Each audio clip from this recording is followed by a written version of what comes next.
Welcome to the Crypto Megan podcast. I'm your host, Megan Nilsson. I'm a high-end crypto and NFT portfolio and Web3 strategy consultant. I'm currently on a world tour as a Web3 keynote speaker at all the biggest Web3, tech, and fintech events around the world as an industry leader to educate anyone from beginner to C-level executive, and of course, to advocate for women in Web3. My mission is to inspire new people to get involved in the crypto and NFT space with quality, entertaining information they can trust as pioneers in this cultural and financial revolution, a paradigm shift.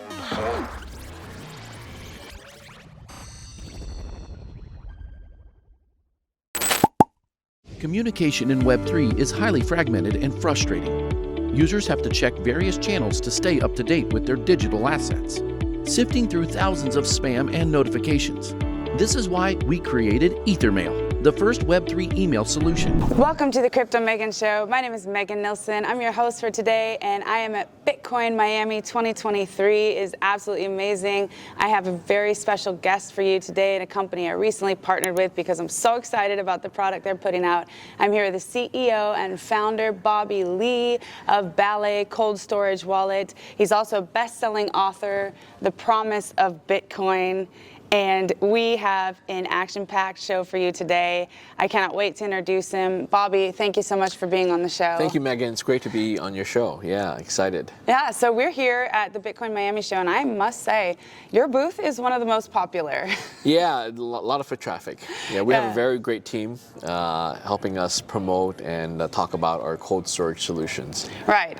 It's something that really called my attention, and also you guys are very charismatic. You're interacting a lot with everybody who comes by, and that's part of, our mutual goal, which is to onboard billions of users, right? That's right. Yeah. And there's a certain art to that and a certain way things have to be done, and also it helps that you guys are so laid back and inviting. You've got all the fun shirts as well. Yes. Everyone wants to come over. I mean, the booth is jam-packed, so I figured, let's tell the story today, and let's let them in a little bit on let's start with your background and how you got into crypto in the first place and kind of what you started with. Yeah, so I have a tech background. I studied computer science at Stanford University. Even through high school, I was very much a math and science guy.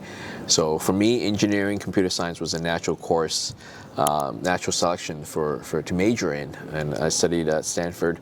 And then after that, I stayed in Silicon Valley, worked in the internet industry. So back then, I graduated in 1997, 98. So of course, went to Yahoo. Premier Internet, back then it was called Internet Portal. Wow. Back in the early days, yeah. So I stayed there for 8 years and then moved on to do other stuff in tech, including cloud storage, IP television, also e-commerce. I ended up working at Walmart, global e-commerce, doing that in China. What else? And then, so I got into Bitcoin quite early. So I got into Bitcoin right after my brother told me about it, my brother Charlie. Creator of Litecoin. So that was in 2011. Okay, wait, let's just back that up. Your brother Charlie Lee is the creator of Litecoin. Yes, that's incredible. So he, at the time, of course, he hadn't created Litecoin yet, but he discovered Bitcoin, I think, in early 2011, got me involved. So we were both, he was mining Bitcoin, I started mining Bitcoin, using just rudimentary computer self-made PCs with graphics cards in them, mining Bitcoin, just a few mega hashes, a few hundred mega hashes per second, whatever the transaction rate is. Wow. Yeah, so we mined the whole summer. The Bitcoins we got barely paid for the electricity. Right. But today it's a lot of money. Yeah. Yeah, that's incredible. You got it in your family genes, I suppose. Yeah, I guess, yeah. Some of the earliest pioneers in this movement. So that summer, 2011, I started mining Bitcoin, and then I made a promise to myself that if I was working at Walmart, so big, cushy corporate job. Right. So I promised myself if I ever did a startup, I would do it in Bitcoin. So soon enough, a year and a half later, I had the opportunity. So I left Walmart in late 2012. And then by early 2013, I decided to partner with two other guys, and we created BTC China, which was the very first Bitcoin exchange in China. Wow. So that was in 2013. I became the CEO and co-founder of the company, and 2013 was a big year, so we took the traffic all the way up, and we saw amazing growth in China. We became the world's largest exchange by trading volume at the end of that year, so surpassing even Mt. Gox. That's incredible. Wow, what a story. So there's like these inner workings of you used to work in tech. I actually just interviewed Yatsu yesterday. Oh, yeah. And he has a similar background of starting during the internet days, the dot-com era, and just being heavily involved in tech. Yes. Which led him to the career that he has now. Yeah. It's not just tech. Charlie and I, we shared a passion investing in gold coins. Okay. So I think that also played a strong role in our early acceptance of Bitcoin, because fundamentally, one of the most basic questions is, why is Bitcoin valuable? Bitcoin is not backed by anything. And that's one of the fundamental questions people ask. But I think it's a bit deceptive, because people have an assumption that for something to be valuable, it has to be backed by someone or some entity or some government. Right. And it turns out gold is a very valuable, what they call precious metal. And we all know the value of gold, but yet it's not backed by anything. Right. Right. So Charlie and I talked about this way before Bitcoin was invented. In the early 2000s, we talked about, hey, what makes gold valuable? Why is it important?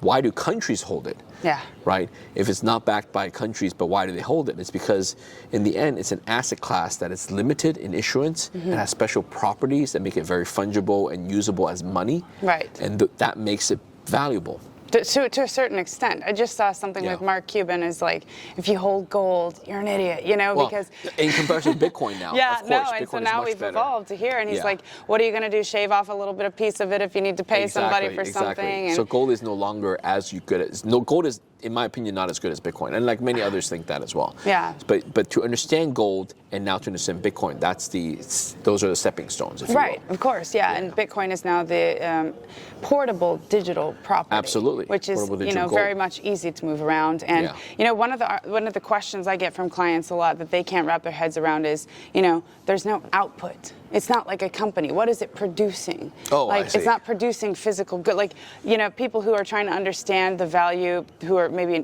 investors in stocks, they're like, there's something being produced there. Like, kind of the Buffett approach. Like, there's no production here. What would your answer be to them? Well, so Bitcoin is money. So what is the purpose of money? Money is not to produce anything. The purpose of money is actually savings. It's actually for the purpose of saving your labor for future use in a different form. Right. Let's say I work in a shoe factory. All I make is shoes, and my boss makes, he employs a bunch of employees. We make shoes. So if there weren't money, then all I would get at the end of the day is 2 or 3 pairs of shoes every day for my hard work. Right. So if you work at a chicken egg-laying farm, then all you get are eggs. Right? Can you eat as many eggs as you make a day, so to speak? Can I wear as many shoes as I make each day? Right. And then we would barter. Like, I want some eggs, you want some shoes. I want some meat, you want some vegetables. We need clothing, so we barter. Yeah. But then money came around, because the problem with barter is your eggs don't hold forever. Right. And my shoes don't hold forever. Their vegetables don't hold forever. So we want to save it so we could spend it later, whether it's for vacation or to give our children or grandchildren, whether it's education or buying a car. So the purpose of money is twofold. One is to trade for things today. The other is to save it so I could trade for things tomorrow. Right. And broadly speaking, tomorrow as in the future. And that's the purpose of money. Absolutely. So what we want is the money to hold its value over time. Over time, except for everybody says, then why is it so volatile if this is supposed to be? I'll get to that. So think about today, we send money to people. So money, when you send it to people across the world or across the town, you're giving it to each other, right? Right. But money, what if I want to send it to me, myself, in the future? That is holding through time. So if I hold money for 3 months or 3 years, I earn money, I don't pay it now, I don't spend it now, I spend it for rent or vacation at the end of the year for Christmas time, then I'm sending it to myself in 9 months or 12 months or 2 years or 5 years. So you're sending money through time and also through physical space. Right. And Bitcoin is great at that. Yeah, that's a great explanation. And the reason for the volatility is because today Bitcoin, the rest of the world still don't understand the value of Bitcoin. That's why Bitcoin has these huge price fluctuations. Well, it's a nascent technology, and I mean, it's a very small market cap. Very small. Compared to what gold may be or real estate. You look, it's just a blip on the radar right now. It's under $500 billion. Right. Right. Which is insanely small. I mean, it's small. It's very small. Real estate is what, 10? Around real estate the global real estate is over $100 trillion. Yeah. If you take all the properties Sorry, homes, gold, 10 trillion. Gold is 10 trillion. Yeah, gold is 10. Then we Gold got is real 10 estate trillion, that is 100 over 100, trillion. and equities so, market over 100 trillion. Right, and then you look at this tiny market cap of what Bitcoin is, and you understand. I like to use this, that Amazon, when it was first conceived, it corrected heavily during its first 5 to 10 years. I mean, that was like... It was very volatile, I mean, for a stock, it was insanely volatile, and that's what is nascent technology, and also the fact that there is not a lot of clarity around it, so we don't have a lot of big institutional money in it yet, despite what people may think. Yes. Despite the Michael Saylors of the world and everything else. So, you know, it's just a small group of people who are investing in this asset, and it's normal that it's volatile. Yeah, but it's become more of a store of value right now than a means of spending. So that's another thing that people don't understand. But wasn't this conceived to be, you know, a peer-to-peer transaction? It was. I think you have to have both, right? You have to have the ability to pay and spend and transact and transfer the Bitcoin. Right. Because if that process is not doable, then it'll be like assets that cannot be moved around, and that's less valuable. Right. Right. And on the other hand, it also has to be something where it can store and appreciate over time and hold its value. Right, so that's where we're seeing for the first 10, 12 years, and we're going to see it for the next 10 years, I think, is for Bitcoin to mature in its value. You know, when Charlie and I got into it was in the tens or 50, I forgot exactly how many $1 million total of Bitcoin value. But today it's like $300, $400, $500 billion. And I think it's going to cross the 1 trillion. When it crosses 10 trillion, if gold stays where its price is today, then that's when Bitcoin will finally overtake the price of gold. Do you believe that'll happen soon? It will happen. It will happen, I think, in the next 5 to 8 years. Which is relatively soon. You're talking about financial standards, right? Like, I think so. I absolutely agree because in 8 years, Bitcoin, or actually in 6 years, Bitcoin turns 20, right? So it's pretty amazing. It is pretty amazing. I'm all about this, right? I've been in it quite a long time, but not quite as long as you. I remember my friend in high school told me about it. It was like 2010, and you had to buy Bitcoin on your terminal of your computer. Like, it was no easy way. And so, as we segue into the difficulties of purchasing it and storing it, and you know, as a nascent class, you know, there aren't a whole lot of technologies or ways to be able to deal with that yet. So, buying it has become a lot easier. It's still not frictionless and seamless, which is what it needs to become in order to for everybody to adopt it, or the billions to adopt it, as we say. And then storing it is even harder. It is. So the storing it, you know, my story is when I got into 2011, I mined Bitcoin, but I didn't actually buy Bitcoin. Okay. Because being the computer geek and the nerd that I am, I couldn't find a good enough of a storage solution. So I put off the buying until I found out the good storage solution. Interesting. So I wasted 2 years. I wasted 2 years of not buying it at a good price.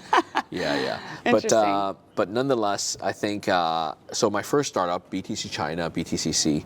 So we made it much easier for people in China to buy Bitcoin. Wow. So we felt that we did a very good job with that.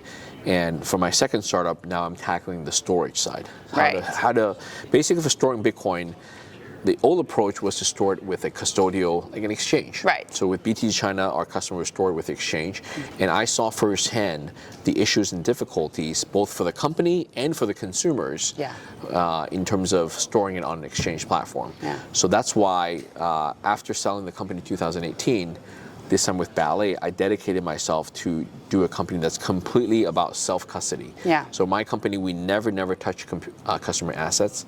We really want to empower the individual, whether it's 1 million, 10 million, 100 million people, to self-custody their crypto. At scale. Bitcoin at scale. Right. And make it really easy for them to self-custody, and that's the Ballet solution. This is the Real Series card that we have here. Oh, yeah, and we're going to get into that right now, but before we do, you know, the exchanges are what people feel comfortable with, and it's easy for them. I consult for a lot of high net worth people, and even them, they're saying to me, but can I just store it on the exchange? Nothing's happened. This was pre-FTX. Oh, yeah. Nothing's happened, nothing's going to happen. But I mean, they have such short-term memory.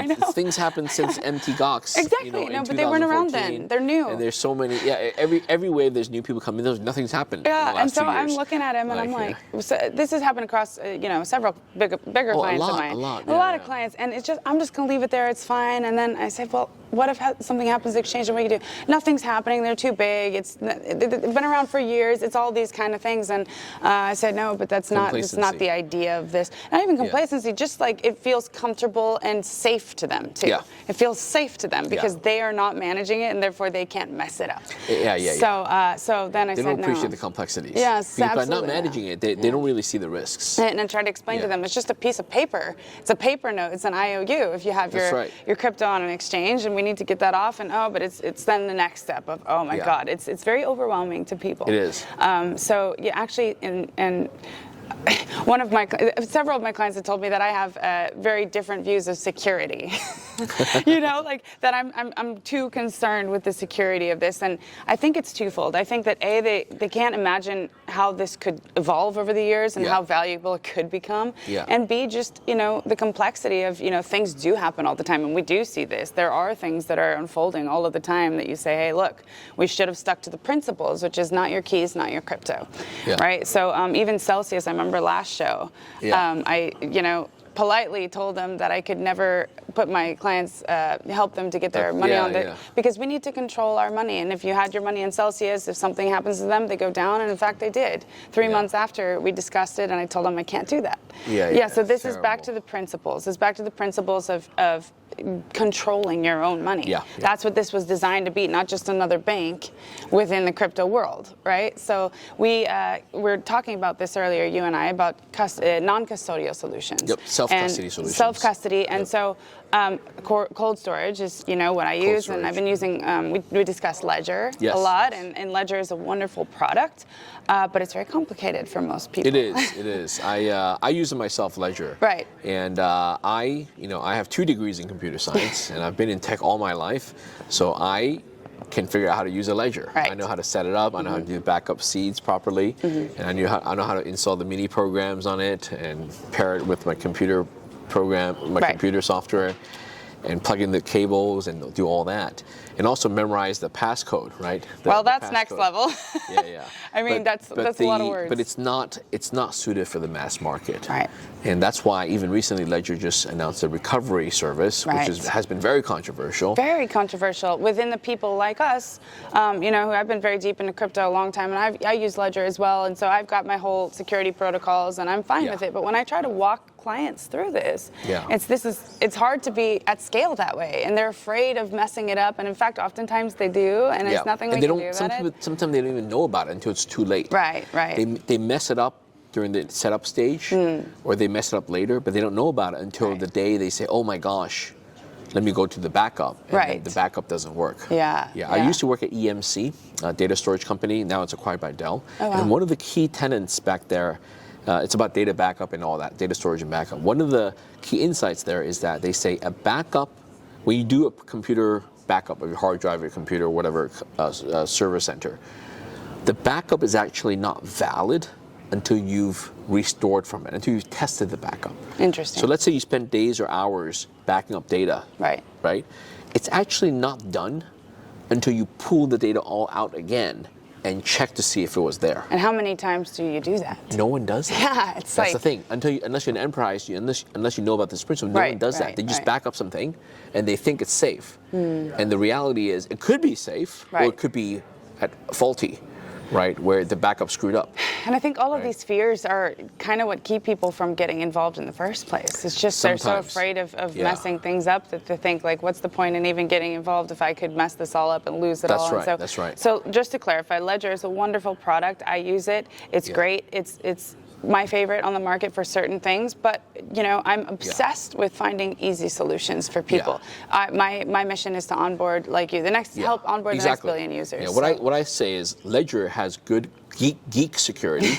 If you're a geek, you're a nerd, it has good nerd security, has good geek security, but doesn't have good usable security. Usable security is where it actually can be usable for the common person, because if the common person does not have that knowledge and the capability, they can't use it well. They can't have the high security. It's like if you and I, motorcycles are faster than cars, right? Motorcycles. But if you and I don't know how to ride a motorcycle, we can barely get that moving past the speed of a bicycle. Right. Right. So for us, maybe we can ride a bicycle faster than a motorcycle because we don't know how to operate a motorcycle. Yeah. So it's about usable security. And you could say, okay, well, they could just sit down and learn, or get somebody like me or you to help them out and learn. Yeah. But then they don't have the kind of motivation or desire to even go that far, because that's, it's overwhelming, and they just say right away, okay, fine, not for me. So you've developed a product that is kind of conducive of new people to be able to do this easily and seamlessly. Yeah, exactly. So the story started in 2018. After I sold the company, at that time I took a year off. I wasn't sure what I was going to do next, or retire, or stay in the crypto industry. But one episode where I purchased about 12 different ledger devices, and I gave it as gifts to my colleagues. And I said, hey, this is a great device. I use it. You guys should all use cold storage, blah, blah, blah. And I thought that they would all be able to figure it out. It turns out that was not the case. It was a wrong assumption. So that summer, I had to hold a special seminar, tutorial session, ran it for like 2 to 3 hours, where I had to physically, manually, personally teach people how to set up and use the Ledger device. Okay, this is the Ledger Nano S back in 2018.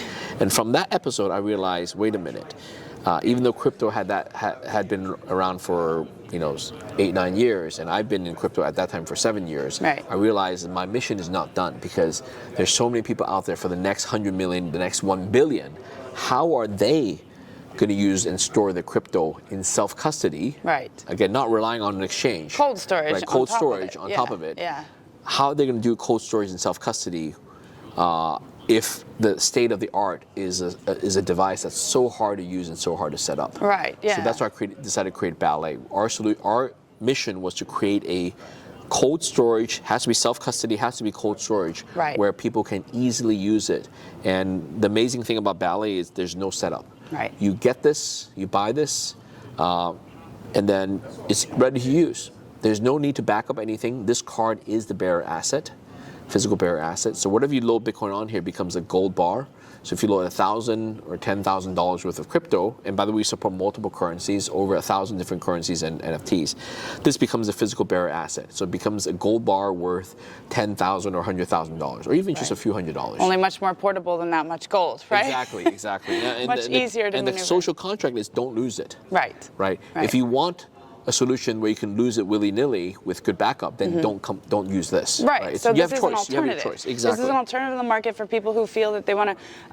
I'll get into this story because actually I brought my mom to the show, and she bought one of your cards, and this is my kind of test when I'm like, if your mom can use it, right? Yeah. And what happened? Tell me. She loved it, and she's just like, wow, I can touch. She wants something she can touch. Yeah, you can touch it. You can feel. I mean, this is like like an AMEX Gold card kind of feel. Yes. It's very cool, and so she bought one of these, and she was really happy about it, and thought, wow, I got my souvenir, loaded it with Bitcoin, it's preloaded, and so this is amazing. And just before we get back into this, I also did the same thing you did. I got my family ledgers for Christmas. And my idea was I wanted to load crypto on it for them and be like, hey guys, you got your cold storage. This is great. Yeah, super safe. Right? Super safe, And I ended up having to do all of the setups. All the setup, the load, and 24 words. I loaded it. I had to get their words down, which is, I don't want to know people. It's my family, so it was just a test run and stuff. But I realized, I love this wallet, but how am I going to do this for these hundreds of millions of people? And where are they going to store the 24 words? Yeah, exactly. A lot of my friends put the 24 words in the same box it came in, and the ledger device all together. I'm like, if you're going to do that, then might as well not get the ledger. And then there's like, well, then some people talk about, let's store half the words in somewhere else in another country, half the words here, and it's a lot of stuff. It's a nightmare. It's for the average user, it's difficult. And so now they've come out with their new solution. But so this is a different solution where you get a physical good and you understand, like it's intuitive to most people, because sometimes they tell me, but what if I lose my ledger? And I have to tell them, well, that doesn't really matter. It's not about the ledger. It's about your words. And they still don't get it. So people understand a physical thing. Exactly. So that's the social contract. I realized in 2018, before we started this, is that the reason I wanted to do this company is I realized that for most people, what people hate is when they have a wallet, whether it's on a phone, a mobile wallet on a phone, or a hardware wallet, electronic wallet like a Ledger, Trezor, or whatnot. What they would hate is if they still have it, yet they wake up the next morning, they find out that the account has been hacked. Oh, interesting. And all the funds are gone. Interesting. Wouldn't you hate that? Right. Electronically hacked. So you're like, wait, this is in my possession. But everything's gone. right? You feel totally let down. Yeah. Right. But on the other hand, if you say your money's there, $1,000, don't lose it, and they say, okay, I got it, don't lose it, and then they leave it on the kitchen counter, it got stolen, well, they know they're at fault. Right. It's like leaving cash on the kitchen counter. What do you expect? Right. Or leaving right, cash right. on your bed in the hotel room. What do you expect? Right. Right. So as long as you keep it safe, whether it's a home safe or or a bank safe, or you dig a hole in your backyard, or you hide it in your However bed it might mattress, be. however you want to hide it safely, then as long as you don't lose it, you won't lose a crypto. That's a Right. promise we give to our users, right? Yeah, and it's much easier for the 1 billion people to understand that, and they can do it. Yes. It's a usable security. And I've seen how much traction it's had by people who have been stopping by of all generations, by Yeah. the way. I've seen young people, older people, and they love it, and they're very intrigued by it. And so I think it's a really great solution for multiple generations who want to get in and do this on their own. But so let's stop there for a minute and go back to, okay, so we've understood that keeping your crypto on an exchange is basically at the mercy of the exchange, Yep. and it's an IOU. Yeah, So and there's two risks on that. I Right. want to just point out.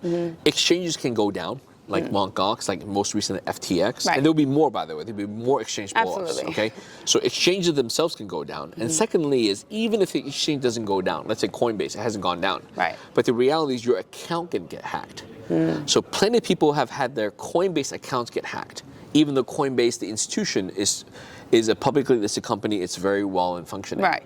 So you have two risk factors. People don't realize that. People think about the number one, but they don't think about number two. Yeah. Your account can get hacked. It's always the weakest link. Yeah, and many people don't even have two-factor notification. They Yep, just that's have the right. most simple, That's right. login. So that's one issue. And then let's take it the next step to hot storage. Yeah, so hot let's storage, hot describe the wallets. difference between hot and cold storage. Hot storage would be a wallet software that you run on your phone or on your PC laptop. Right. Right, with all the so-called private keys are on there, it's ready to go. It's usable because you can instantly use it to send transactions, to receive money and Right. send money, and you don't need any hardware device or pairing up to do. And I think those are great for small amount of funds. Small it's no amounts. different than what the cash or credit cards I carry in my regular wallet when I go Right. buy something, small amounts. But certainly I wouldn't put my own net worth on my bank card or or in cash in my wallet, right? Yeah, that's a great analogy because, Yeah. I use hot wallets for certain things, and Yeah. they're simple, they're easy, we just get it done. And Yep. it's not necessarily that you would keep your entire life savings on that Exactly. hot wallet or Yeah. whatever it may be. So a lot of, new companies that are trying to make this easy, just as you are, they're creating that kind of like hot wallet within the app that they open up. So it instantly goes into that wallet and they have it stored there. And that's great for people being able to open up accounts and things, but then what do you do after that? Yeah. Right? Where do you store it long term? Where do you have your actual more funds, the bigger funds that you want to keep safe? Yeah. So that's where Ballet comes in handy. So Ballet, our solution is cold storage. It's a metal card Very made of cool. stainless steel, and this one's actually 24 karat gold. Wow. So I tell people this: you can actually almost all the human senses, right? Do you know about our special feature? Let's hear it. Okay, so you can see it, right? You can see it. Right. You can touch it, feel the embossing. Right, no, You I can see touch that, it, the B there. And you can hear it because this is the sound of Bitcoin, right? This is the sound of Bitcoin. It's a metal card, and 24 karat gold plate, 24 karat gold, real Wow. gold. Okay. That's So if cool. you carry this in your wallet, it's probably the only actual gold card. Right. All the other credit real card gold cards is just made of plastic. Wow, AMEX. Right? You This got to get is- on even your the game. AMEX, it's not gold. No, This is no. 24 karat gold. It sounds like gold, but it's not, right? Yeah, this is actually 24 karat gold, okay? That's cool, So that's this is cool. actual gold card. So it's And playing then- on all the human emotions Yeah, that exactly. you say, And then like the clout, Yeah. status. So you can't taste it, but you can smell it. So if you scratch with your fingernail gently, it's like scratch and sniff, right? Right. If you scratch gently the QR code and go ahead and smell it. Do you know about this? No. Go ahead and smell it now. Okay, wow. That's the smell of Bitcoin. That's the smell of crypto. That's the smell of Ballet. It's interesting. This is our branding and also for anti-counterfeiting purposes. This is very So every cool. Ballet card has that unique trade secret scent on it. That is cool. And we don't advertise it a lot, but it's on our QR codes. This. Tell your mom about it. I'm going to She'll tell love my mom it. about this, Yeah. and this is one of the reasons why, because I've been looking. I'm like tirelessly looking for solutions for newcomers and for Yes. to help onboard the next. I just did a conference about this with Anthony Scaramucci actually in New York, is Okay. how to onboard the next billion users. Yes. I'm just tirelessly looking Yes, for exactly. these solutions. And Ballet, we created Ballet for that. Yeah, and so I found you guys, and I'm really happy with this. And the cool thing, one of the cool things is I see, like when I did this for my family, and I wanted to give it as a gift. Like you Yeah. can actually gift these gift cards. Absolutely. Right, to like for Mother's Day or for a birthday or Yeah. something like that, and get people involved in this cool cutting edge new technology. Yeah. Right, that they're excited about, and they can have their own wallet in this way. And, Yes. and you've got many different styles and you know, amounts and things like that you can preload it with. And Yeah. this is really very cool. So as we kind of come to the end of exploring this wonderful product, I want to go over one topic with you, which is something that people ask me all the time. Is, you know, they tell me, oh, but you don't have to trust Ledger. This is a misnomer. Yeah, right. This You don't is have to misnomer. trust Ledger because it's all offline, and you have your words, and that's it. Yeah. So this is actually not true. So I'll admit, I didn't think much about this topic up until 2018, 2019. When I was about to create this company, I really sat down and really thought about this whole thing about trust, Right. about wallets, vendors, and trust. It turns out I realized, and this is true for all wallets, okay? I don't care if it's a hardware wallet, software wallet, or Ballet's cold storage. You always have to trust the vendor of the wallet for two fundamental ways. Number one is you have to trust that they're technically competent. Right. You're gonna get screwed, you're gonna lose money, and it's gonna be a bad experience. So you're dependent on Ledger to keep updating the product in a proper way to make sure well, that first it's... of all, not just keep updating, but first of all, they have to deliver your product Right. that is good enough, right? That is not buggy, zero-day exploits and stuff like that.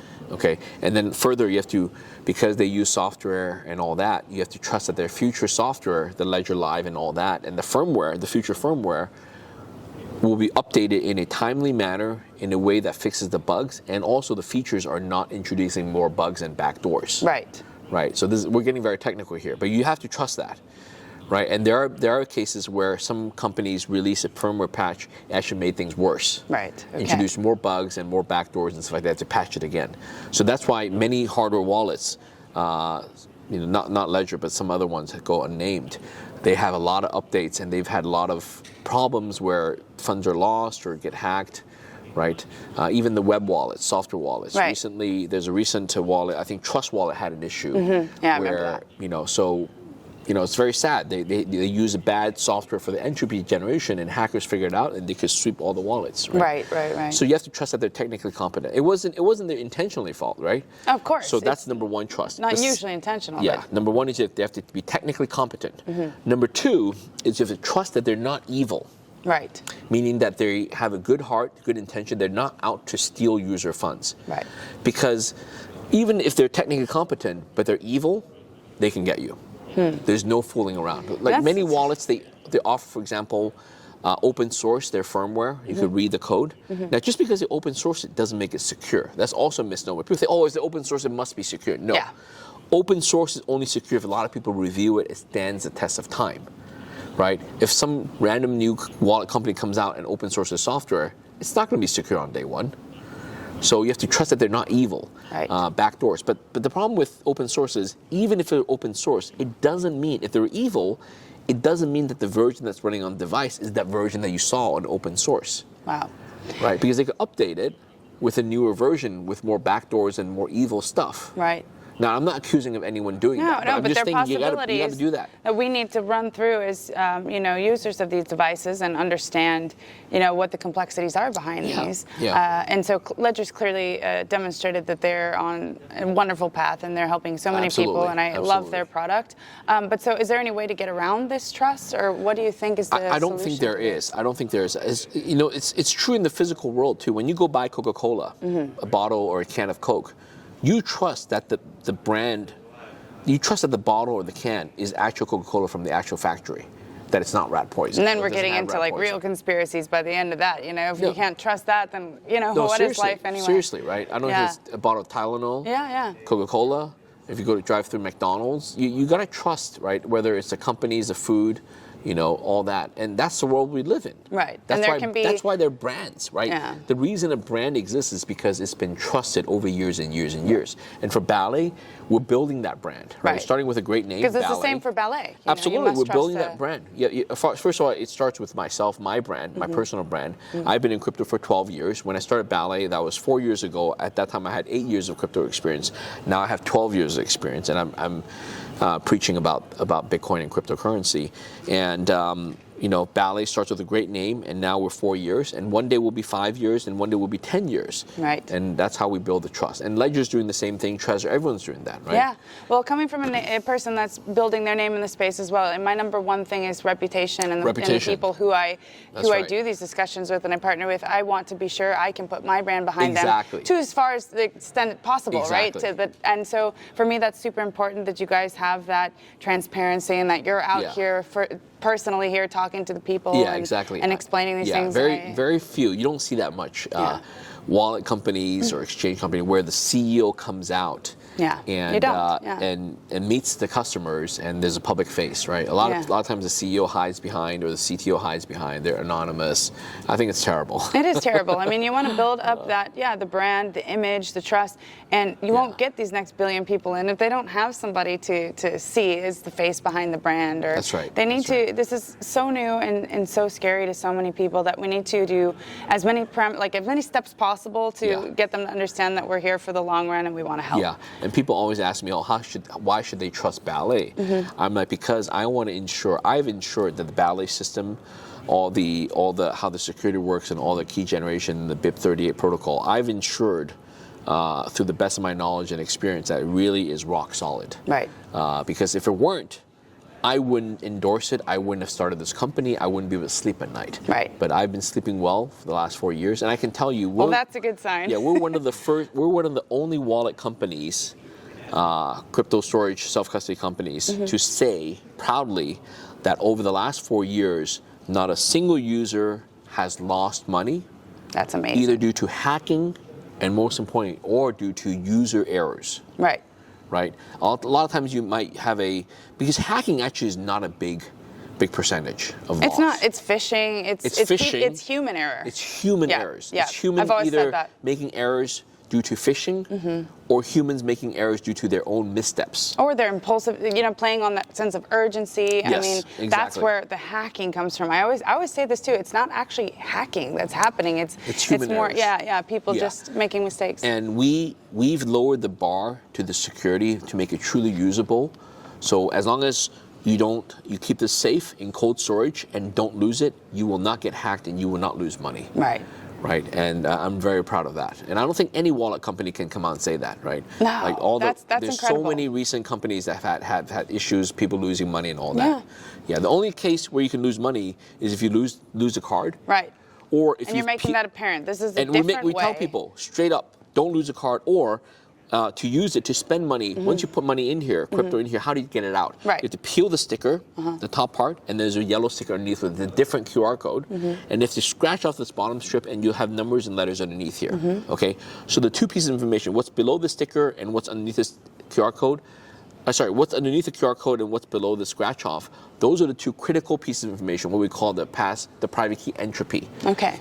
Don't abuse that, don't lose that. So if you've peeled it and scratched it off, don't take a photo of it, share it. Right. Don't let anyone else see it. Okay. So certain security because measures. at that point, we cannot guarantee the security.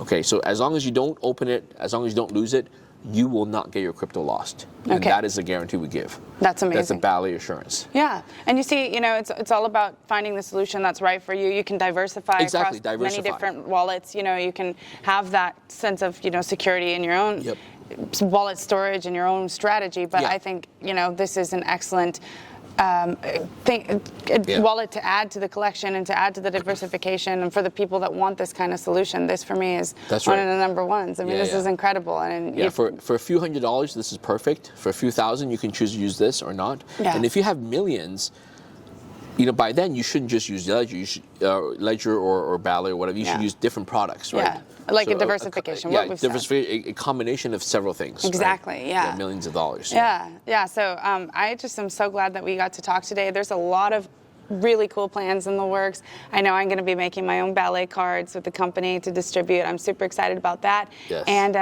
even plans for possibly going to El Salvador.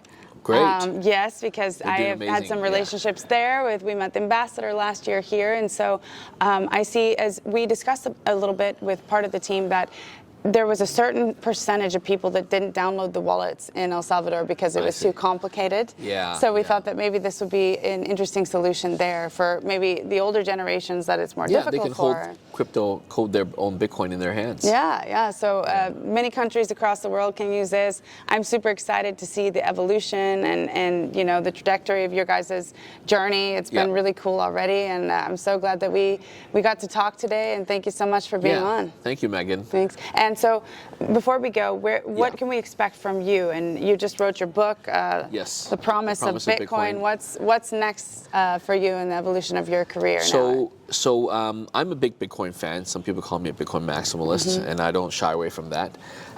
So this year, Ballet is starting to sell physical Bitcoin. Oh. So Bitcoin so we're selling the cards, still metal cards, same Ballet technology, same awesome secure Ballet technology with a two-factor private key entropy. Right. But now it's denominated. So instead of a generic wallet that stores multiple currencies and NFTs, we have one specifically that's called pure Bitcoin. Right. It would have the Bitcoin logo. It will also say the denomination. We have it in 0.1 Bitcoin, 0.025, 0.01, and 0.005, and we have in plastic cards as well.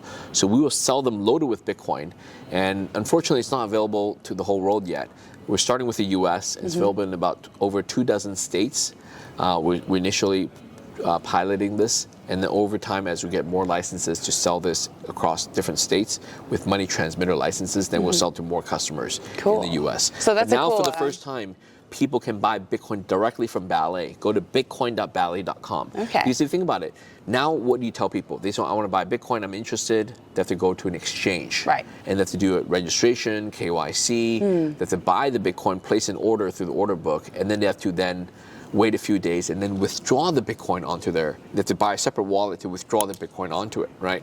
For self-custody. Now with Ballet, you can just go to bitcoin.ballet.com, just place the order, buy it, and then it gets shipped to you, and you're done. Wow, it's like buying a gold coin. That's really cool. Right? And it could be simple. like a great gift idea, right? Yes, exactly. Like this is what I see as, okay, let's get our families involved and give them a cool memento with something already loaded with Bitcoin, and that's really cool. That solves the problem of, my Christmas where I had to load up all their ledgers, and I really like that. That's very cool. Yeah. So we're doing that now, and it's off to a great start. Very cool. Yeah. Well, Bobby Lee, it's been great to have you on the show today. Thank you so much for coming by, and I look forward to the future of Ballet. Yeah, excellent. We're looking forward to the next 1 billion users. Yes.